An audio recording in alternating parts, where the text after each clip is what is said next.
guys. Oh, ay, sarap. Yum, yum, yum, yum. Yun guys, ang sarap talaga niya.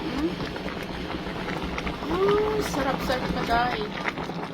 Sarap. Yummy, yummy, yummy, yummy.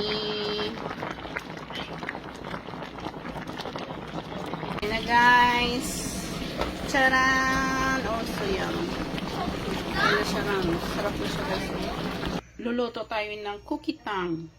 Kung tawagin. Naghiwa tayo ng ganito. Na mu. Radish kung tawagin. Ayan guys. Lalaki niya no. Ayan. Ganyan lang. Wala nang mga kamay nagkalalagas na. Ayan. Medyo marami-rami pero syempre konti lang ang ating. Pero mabigat siya guys. Maano siya. Sa ating tatay na naman tong kakain. Yan. Kasi kanya-kanya kaming luto guys. Iyan kasi lalagyan ko siya ng kalabasa. Ito sa kanya naman to Korean style. Ayan naman is Philippine style. Yan lang siya guys. Malalaki ang alimasag. Ang crab. Malaki siya guys. Ayan. Hati-hati lang tayo. Ayan pang Philippine. Then pang Korean style. Ayan guys. I-on natin syempre. Then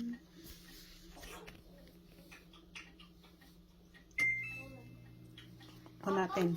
Lalagyan natin first ng nito. Konti lang ang chili powder. Kutsukaro yung kung tawagin dito. Simple lang guys. Mo at yan lang. Inubos ko na. Wala na. Okay. Siyempre, lagyan na natin ng water guys. Konti lang guys. Kasi yung crab at ang mo is nagtutubig yan, diba? Then, lalagay na natin yung sili. Hindi yan siya maanghang guys. Pero magdagdag tayo ng maanghang mamaya. No? Ayan. Then, tipa. Yung sibuyas down sa atin guys. Na malaki naman ito. Ayan. Para magkaano. Yan lang siya guys. Ayan. Yan lang, napakasimple lang, napakadaling gin-slice ko na siya guys. Then tatakpan na lang natin. Tapos pakuluan. Ganun lang, madali. Kasi sila guys, hindi sila mahilig sa mamantika.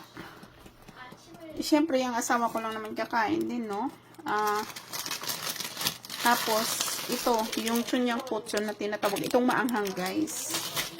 Ito naman yung hindi maanghang. Ito guys, yung oil kocho, kumbaga kung tatawagin nila, yung tawag dito, yung yan siya oh. Yan. Pero mabango siya. Sarap yung kainin guys. Yan lang. Then takpan na natin syempre. Kasi para makahiwa na rin tayo ng ating pangangailangan sa ibang luto naman. Ayan na siya guys.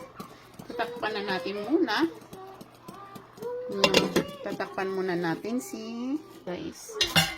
Kunti lang talaga nilalagay ko kasi walang lasa siya pagka maraming Yan lang siya. Ayan.